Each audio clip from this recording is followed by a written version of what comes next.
गेल्या 2.5 वर्षे मी चेअरमन होतो. त्या 2.5 वर्षामध्ये मी लोकांसाठी भरपूर कामं केलेली आहेत, चांगली योजना चांगलेल्या आणलेल्या.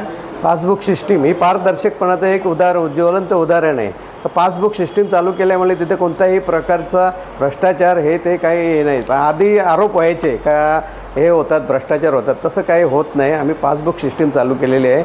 बऱ्याचशा अशा योजना आम्ही चांगल्या अंमलात आणलेल्या आहेत.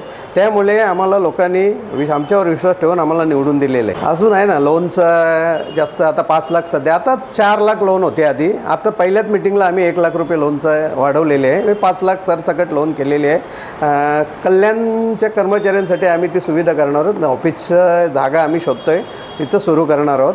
आणि आणखी नवीन योजना आहेत का त्याच्या चांगल्या कर्मचाऱ्यांना एकदम चांगल्या सुविधा करता येतील अशा आपण योजना देण्याचा प्रयत्न करणार आहोत. हो, कल्याणमध्ये जागा बघतोय आम्ही, कारण का कल्याण तिथं 1-2 स्टाफ ठेवून पासबुक प्रिंटिंगचा मेन महत्त्वाचा मुद्दा असतो. पासबुक प्रिंटिंग करायला डोंबिवलीला यायला नको, आणि लोन घ्यायचे असले तर फॉर्म घ्यायला पण डोंबिवलीला यावं लागतो. त्यासाठी कल्याणला आम्ही ती सुविधा करणार आहोत की ते कल्याणच्या कर्मचाऱ्यांना तिथल्या तिथं सोयीसुविधा देता येतील, म्हणून त्यांना सोयीस्कर हवं, म्हणून आम्ही ती कल्याण ऑफिस सुरू करणार आहोत. शिक्षणासाठी त्याच्यावर आम्ही नक्की विचार आमच्या अजेंड्यावर पण होतं आहे का नक्की शिक्षणासाठी वेगळी काहीतरी लोन आपण करायचा विचार आमचा नक्कीच आहे, मानस आहे आमचा तो. कर्मचाऱ्यांच्या आरोग्याविषयी त्यासाठी आम्ही तो आमचा अजेंड्याचा पहिलाच हे होते, आम्ही ग्रुप इन्शुरन्स काढायचं आहे.